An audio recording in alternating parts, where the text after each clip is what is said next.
welcome to Ask a Historian. I'm Matthew Wilkinson, historian with Heritage Mississauga. Each week we invite people to send in their questions, things that they're curious about, and explore the wonderful history of this place that we all call home. Thank you for those that have sent in your questions. And for anyone that we haven't gotten to yet, we will. It's part of our desires to get back to everyone and help kind of explore this fascinating place and the stories and names behind some of the things that we drive by and see every day. So again, thank you for sending in your questions. And if anybody has questions that we haven't covered yet, please send them on in. And let's have some fun exploring the history of Mississauga together. Thank you.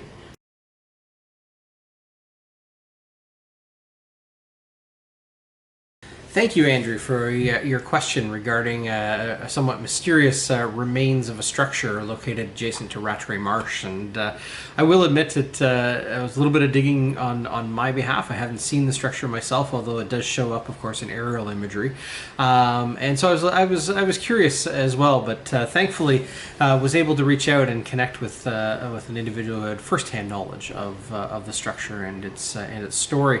So in short, the concrete structure, or the remains of that structure that you're talking about, and you did thankfully send in a picture and a map of its location, but again, it does show up on aerial photography as well. The concrete structure is remains of a private pump house that serviced an estate house or a mansion referred to as Berrymead House. Berrymead itself was built between 1918 and 1920, so we presume that the pump house dates to that same time period. One of the early approaches or entrance points to Berrymead was actually along the beach, or the shingle beach, that stretches right alongside where the pump house is located, between the marsh and Lake Ontario. And there was a road that was carved out here, and a bridge that crossed the outlet of Sheridan Creek as it led its approach up to Berrymead House itself. Over time, the different approaches were made to Berrymead as it evolved over time. So this was one of the earliest, but not by any means the only way to access the historic property. So Berrymead itself was built by H.H. Fudger, again between 1918 and 1920. It was the main house was built largely out of concrete, so no surprise that the pump house shared a little bit of the same kind of construction lineage. In 1945, the property, including Berrymead House, was purchased by by Colonel James Rattray, which is where Rattray Marsh gets its name from. Its last private owner. Berrymead House, the house itself was demolished in 1970 amidst quite contentious subdivision plans that ultimately led to the preservation of the marsh itself. Rattray Marsh is a Credit Valley Conservation Park, 94 acres in size, including the shingle beach and wetland and associated field and the woodlands therein. At one point, again, these were the manicured lawns and the adjacent farm, Berrymead Farm, attached to, of course, Berrymead House. This represents the marsh itself. The significant natural area that is the Rattray Marsh represents one of the last shingle bar beaches or marshes along Lake Ontario, and the last remaining lakefront marsh between Toronto and Burlington. So quite a significant piece of natural heritage within the city of Mississauga. Once our parks reopen amidst the challenges we have now, hopefully we can get back to the time where we can all enjoy the nature walks along the boardwalk in Rattray Marsh, a very significant natural area within our city. Thank you particularly to Jesse DeJager of the Credit Valley Conservation Authority for assistance with the inquiry. I invite you to explore more about the story of this property and what you can see there, and kind of the remarkable natural history of the property through the Credit Valley Conservation Authority webpage. And so I highly recommend that resource. And you could also peruse a local history book called Rattray Marsh, Then and Now by Ruth Hussey and Judith Gulen. And particularly in the first couple of chapters, you'll find a reference to the pump house itself, and which of course is the nature of your inquiries, the remains of the structure that you see along the walking path on the shores of Lake Ontario adjacent to Rattray Marsh.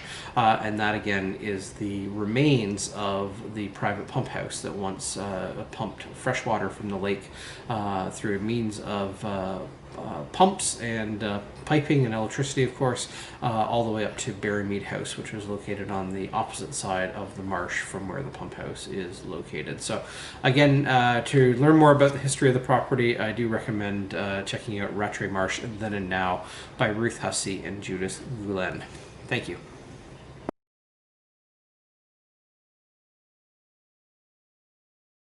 Our second question this week is from Mary and asking about perhaps a mysterious gravestone at Spring Creek Cemetery on Clarkson Road, referencing the pen name of Patrick Slater. Thank you for the question. Patrick Slater is listed as the author of a well-known book that was first published in 1933 called The Yellow Briar. It's not quite as cut and dry as that, the seldom are, as you made reference to the gravestone. It has two names on it. John Mitchell, who under the pen name Patrick Slater wrote The Yellow Briar. What was the Yellow Briar? And why was it so significant that it would make its way onto the epitaph on a gravestone? The Yellow Briar was many things. It was a folk tale, a memoir, an autobiography of sorts, a fiction, a hoax, and a beloved book, all in the same thing.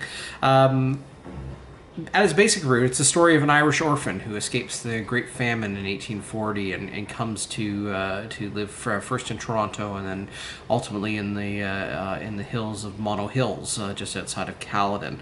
And it's a story of his life and his adventures, firmly rooted in our northern frontier of Peel County and beyond.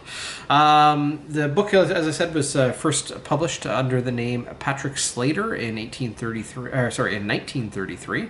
And when the Yellow Briar was published, you have to picture the times in which it was published, which was the early years of the Great Depression, and hit all the right notes for an audience clamoring for these kind of rags to riches story. I guess not even rags to riches, but just the story of the downtrodden and to what extent they would go to elevate themselves. The Yellow Briar is presented as Slater's life story, a quasi-autobiographical story, if you will.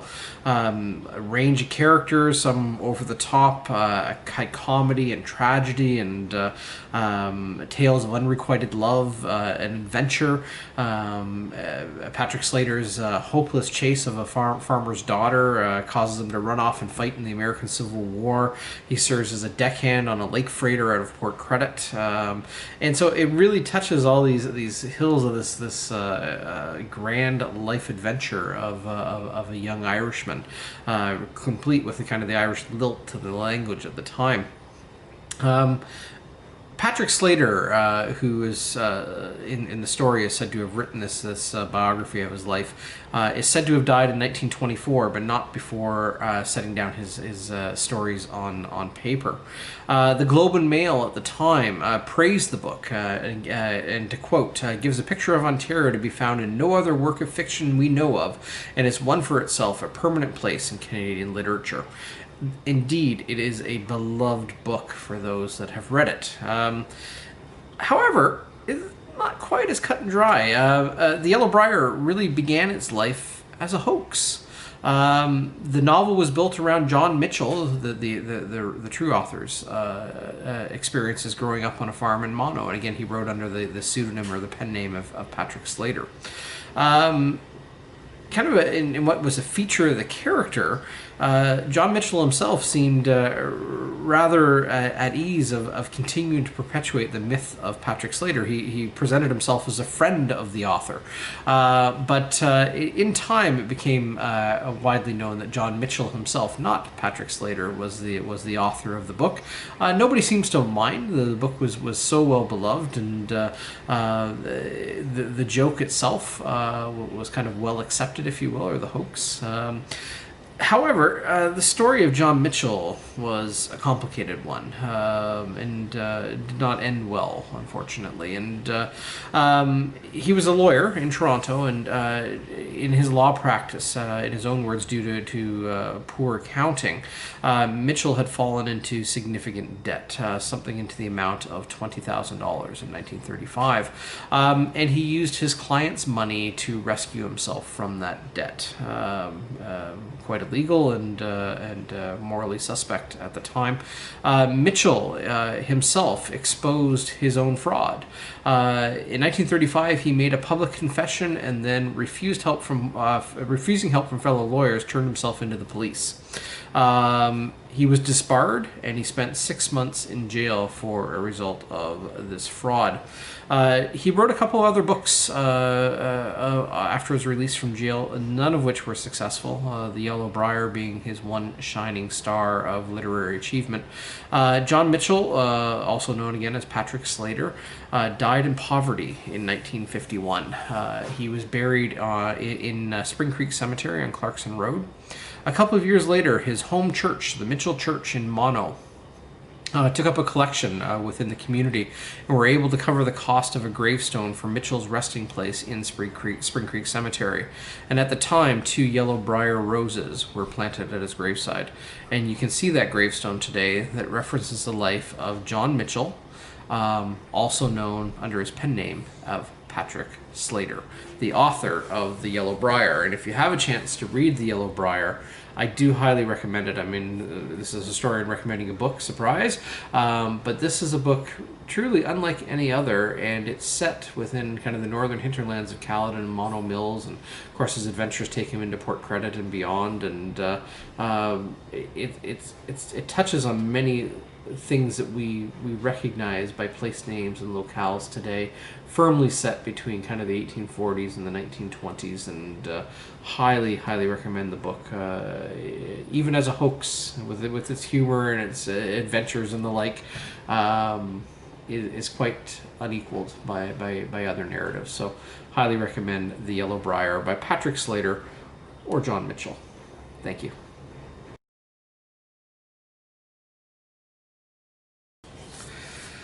Our next question on Ask a Historian comes from Councillor Dasko for Ward 1 of the City of Mississauga, and his question revolved around the story of the Crooked Q building in Port Credit. And thank you, Councillor Dasko, for exploring the history of Mississauga, the history of your community with us, and a great way to highlight those that are going to be making a comeback in these times of COVID-19 as a place of business, and we cherish each and every one of them, and the Crooked Q is no different. And the building that is the Crooked Q has a fascinating story, and for those that are in Port Credit, I'm sure this has been told time and time again, but those who live outside the community might find it a curious way in which old buildings get repurposed and reused, yet still remain indelibly linked to our landscape.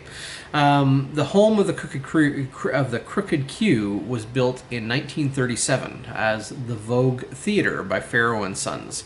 When it opened, the Vogue Theatre advertised, and I quote, "most modern sound and projection equipment on the continent." That is a pretty high claim to fame.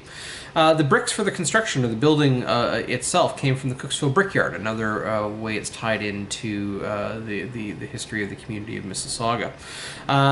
Built in the Art Deco style, it truly is one of the few Art Deco buildings, or was one of the few Art Deco buildings in the city of Mississauga. And I say was, the building is still there, although the exterior has been remodeled over time. Again, built in the Art Deco style, the theater could sit 500 people. This was not a small endeavor at its time. The opening night for the Vogue Theatre was on November 23rd of 1937, and the first movie, for those who are movie aficionados, the first movies shown in the theater were God's Country and the Woman and A Doctor's Diary. So there's a search out there. See if you can find those movies and revisit those times in 1937 when the Vogue had its opening night again on November 23rd of 1937. You can also peruse the Port Credit Weekly over the years, and those are available online now. And you can see the advertisements for the Vogue Theatre throughout its run and all the different movies that would have been shown there over time.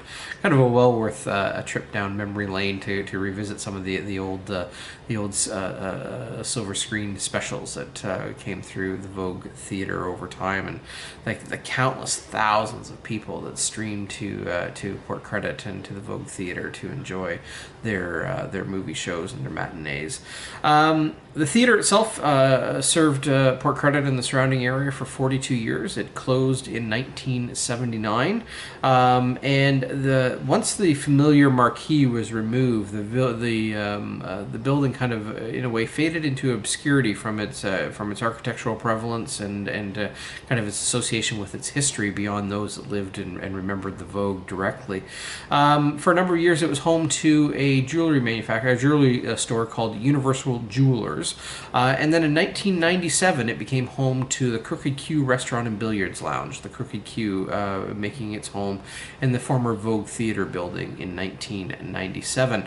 And of course, it's still home to the Crooked Q to this day. And Port Credit, outside of this building itself, Port Credit has a long history of billiards and pool halls, a number of them in other locations. And so Crooked Q takes on takes on the celebration of that lineage, if you will, as well, in terms of a recreational pastime in Port Credit with long roots in that community, albeit again at other locations. So again, home to the Crooked Q since 1997, but the building itself originally built as the Vogue Theatre in 1937. Thank you for the question.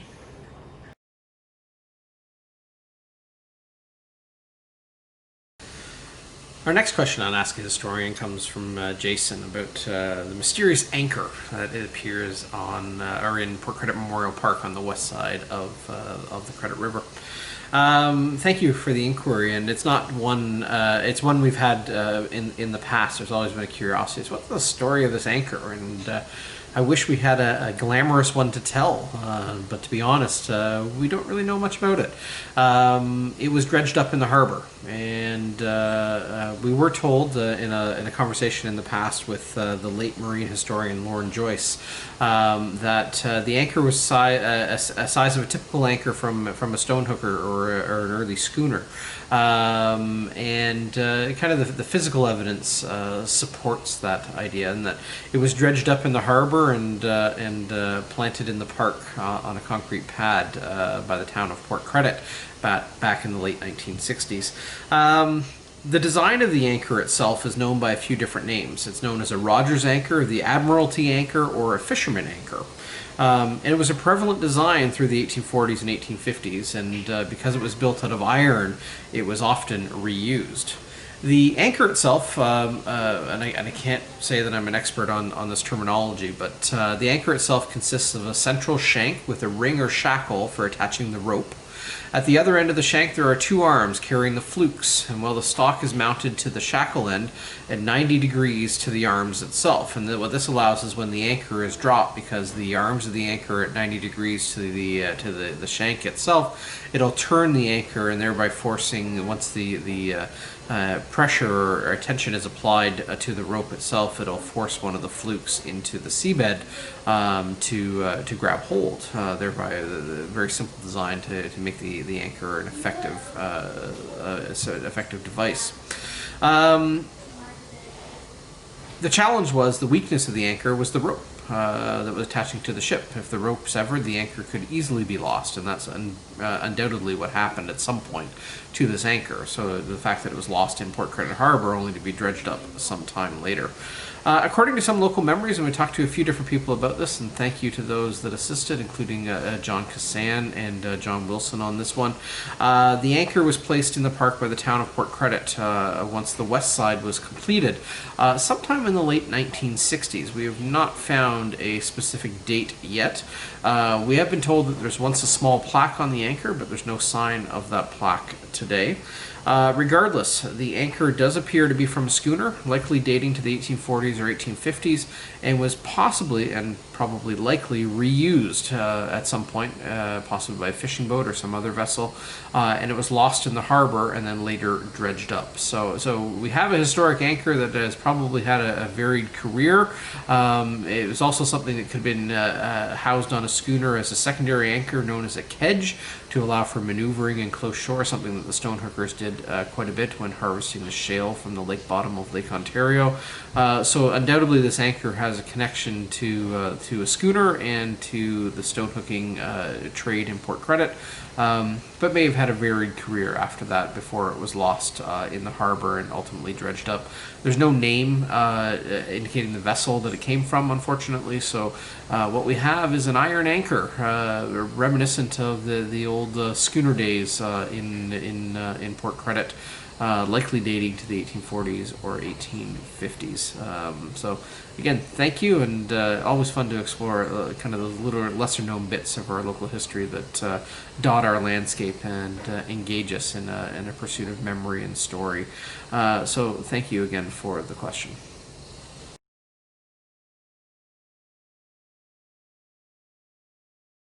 Hi, Matthew. Thank you again for doing this segment. I also encourage everybody in their neighborhoods that if you have a question about something of historical value that you think of, please participate and ask a historian. Today, I'm looking at a really cool boat down in Port Credit, and I'm wondering, Matthew, if you could give us the history of it. Thank you. Thank you for the question on the Ridgetown, Councillor Dasko, and always appreciate kind of exploring those landmarks in our community that some people may not know much about. And background information for this story, a large thanks out to Bob Cutmore, who originally engaged me some years ago on the fascinating story of the Ridgetown, and there are those that certainly are knowledgeable about the history of the boat itself, but I would suggest the vast majority of people who spot the Ridgetown either from the shoreline or from the lake itself don't know its story and the history of the ship itself. The Ridgetown is a familiar landmark at the entrance to Port Credit Harbor. For many residents, it's hard to remember a time when she was not guarding the mouth of the Credit River. But the Ridgetown lived a long life, plying her trade on the Great Lakes as a bulk freighter long before she came to be sunk as a breakwater in Port Credit in 1974. For those out on the water and passing the boat today, if you have keen eyes, and you might find some peeling paint around the name Ridgetown and the ghost of another name emblazoned on the ship itself, and that name is the William E. Corey, C-O-R-E-Y. The Ridgetown was originally built as the SS William E. Corey, and she was a steel-hulled, propeller-driven Great Lakes freighter. William Corey was built by the Chicago Shipbuilding Company and was launched on June 24th of 1905. You know, her birthday is coming up not too far away from here. So June 24th, 1905, she was launched. She served as a flagship for the Pittsburgh Steamship Company and was a bulk freighter, again, principally out of Minnesota down into Pittsburgh, plying the trade through the Great Lakes, Lake Superior, Lake Huron, Lake Michigan, and so on. Today, she is the fourth oldest surviving Laker today. So she's in a select class. There's not many of her age and lineage still around. She's the fourth oldest surviving today, although again not sailing any longer. For 53 years, the Corey, as she was simply known, she changed owners many times. In 1963, the Corey was sold to the Upper Lakes Shipping Company and was promptly renamed the Ridgetown. So for the vast majority of her life, she was known as the William E. Corey, and then for the last 7 years as the Ridgetown. The aging Ridgetown served for several more years until she was laid up on November 17th of 1969, effectively ending her service career. The Corey, or the Ridgetown, had faithfully plied the Great Lakes for a number of years, 64 years in total. In 1970, she was scuttled as a temporary breakwater at Nanticoke and later refloated. And was brought to Port Credit on June 21st of 1974, where she was loaded with stone and cement and sunk to become a permanent breakwater at the mouth of the Credit River to protect the Port Credit Harbor. The ship registry for the Ridgetown was closed on June 19th of 1974. That's not all there is to talk about. There is a fascinating story about the Ridgetown that came within the first few months of her existence, and this was, again, sailing under the name of the William E. Corey. The Corey was one of many ships caught in the infamous storm known as the Mataafa Blow on Lake Superior on November 28th of 1905. Again, she was only launched in June of 1905, so this is within her first year of existence. The Mataafa Blow was a hurricane-force winds, a major storm, mountains of seas on Lake Superior, and considered to be by many as the worst storm ever to hit the Great Lakes, and particularly Lake Superior. The Corey was driven aground on Gull Island Reef in the Apostle Islands on Lake Superior. The storm claimed multiple vessels, including the Lafayette, the William Edenborn, the Madeira, the George Herbert, the Vega, the J.H. Outhwaite, the Ira J. Owen, the Monkshaven, and the Mataafa, after whom the storm is named. Amongst those losses, 78 sailors also lost their lives in the infamous Mataafa Blow of November 28th of 1905. The Corey was later refloated after much effort and did, of course, have an extensive career for many years thereafter. Many historians have called the Mataafa Blow the worst Witch of November storm ever on the Great Lakes. Again, the Corey survived and would go on to have a lengthy career before finding her way to Port Credit in 1974, where she remains to this day. Thank you. Our final question this week on Ask a Historian is from Douglas, and we've been asked a similar question before, so some of it will be a little repetitive, but we'll add in a few new stories as well as we go. But the question was asking about the old cemetery that's at the back of Assumption Catholic Cemetery up by Tompkin and Derry Road. Yes, the cemetery that is at the back of Assumption, the older stones, the older memorials that are there, was indeed from a relocated cemetery. The cemetery itself, known by many names over its time, but we refer to it as the Elm Bank Cemetery. There was once a little church, a rectory, and a cemetery within the grounds of what is today Pearson International Airport. It was known as Elm Bank. The community was known as Elm Bank. The church itself there was originally a log church in 1833. It was replaced by a brick building in 1885, which then in turn was torn down in 1932. So the church, in its two iterations of log and then brick, served its community and its congregation for 99 years. Over time, it was known as the Fifth Line Church, St. Bernard's, St. Kevin's, and Church of the Sacred Heart. But it became to be known after the church was torn down, the cemetery is simply the Elm Bank Cemetery, or the Elm Bank Catholic Cemetery. It grew to include well over 300 burials and a very large cemetery, a very large historic cemetery. The cemetery itself was closed in 1936, and so it sat within the airport grounds. All of those, as the airport expanded in the 1930s and through expropriation in the 1950s and beyond, right up until 2001. So an interesting vestige of kind of different uses in time for geography. The airport being home to an older cemetery within its grounds. And sorry, I said the cemetery closed in 1939, not 1936. By the time, in the 1990s, the cemetery was completely engulfed within the airport grounds. And in the early 1990s, the airport was looking to expand, and the cemetery found itself in a difficult location on the property in terms of airport management. After an extensive archaeological excavation, the Elm Bank Cemetery was fully relocated to the Assumption Cemetery by October of 2001. Records and information provided from descendants, as well as the history of the Mission Church, were used to kind of assemble the history of the site, the history of the cemetery, and the families therein. A great attention was paid in the relocation to maintaining the closeness of family members wherever it was possibly known. Of course, there are many unknowns, but as best knowledge as they were able to provide, a transcription was was created for those that were buried over time within the grounds of the Elm Bank Cemetery. The new site within Assumption Cemetery was christened on was blessed on July 10th of 2004.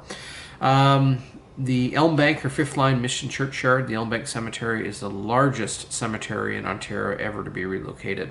There's a wonderful book called Between the Runways by Aidan Manning, which talks about the families and the history of the Elm Bank Cemetery, so we'll highly recommend that. Most of those that were buried here were Irish Catholics, many early settling families within our community, and some of the gravestones relate to stories, some heartbreaking, others with a little bit of humor in them, and I'll tell a couple of those, one of each kind, if you will. To start with a little bit more of the heartbreaking one is the story of the Banane family, and the Bananes have a long history here in the Elm Bank area, an early Catholic Irish Catholic family who came to settle in this community. They were connected in this community in the 1840s.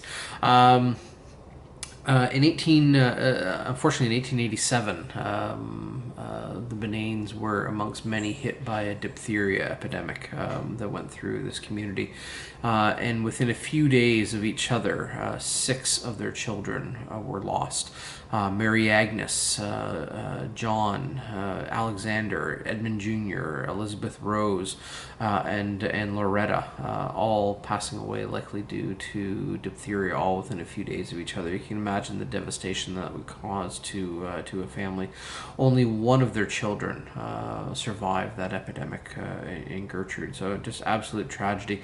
Not only that, one of the grandfather, Edmund's the father's father, passed away as well from diphtheria, and so you can see the gravestones, and in particular make note of the memorial wall that commemorates those that are buried therein and the hardships that those families must have felt in time. And this, of course, would have been a close-knit community, so the Bananes are only one story of many of loss, and you can find the Dinan or Dinan family as well has those stories of those that were lost at a relatively young age, and some succumbing to the passage overseas from Ireland to the New World, but others upon arrival sick with fever.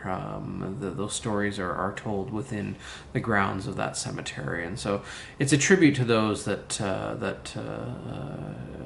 and the hardships they faced for those that came and settled in this community seeking a new life for themselves. And not all stories were doom and gloom, of course. There's a book published by William Perkins Bull in the 1930s called From Booze to Business, and there's a map, a fun map reprinted therein called the procession for Patsy Herbert's funeral. Patrick Herbert was a proprietor of a hotel at a community called Pucky Huddle here in Mississauga, and when he passed away, the funeral was held at St. Patrick's Roman Catholic Church in Dixie. And the procession took 30 miles instead of 14 because they stopped at every tavern along the way as they made their way in a rather circuitous route to the cemetery at Elm Bank, where you can imagine they piously appeared and to lay their comrade to rest. You have to imagine a little bit, given the map and the stopping locations noted therein of the different pubs and bars that they visited along the route, that perhaps there's a little bit of free-flowing alcohol and they weren't the most sober crowd by the time they got to the funeral. I'm reminded of the song "The Night That Patty Herbert Died." It's a night I'll never forget. I mean, those are kind of the fun things that can be reminisced from a map such as this, that were very much part of the life and times of a community. Funerals and the wakes of remembering the dead were not always a somber occasion. Quite often they were met with a great deal of frivolity and happy cadence in the memories of those that had gone on before. So Elm Bank attaches to both of those kinds of stories. And so next time you're at Assumption Cemetery, take a wander through the historic cemetery and read the memorial markers at the back, and remember those that helped carve historic Mississauga from the wilderness to make this a better place place for themselves and their families in the process of coming to a new world. A daunting task, to be sure, and Elm Bank Cemetery, relocated even though it is, remains a lasting tribute to those that came before us. Thank you.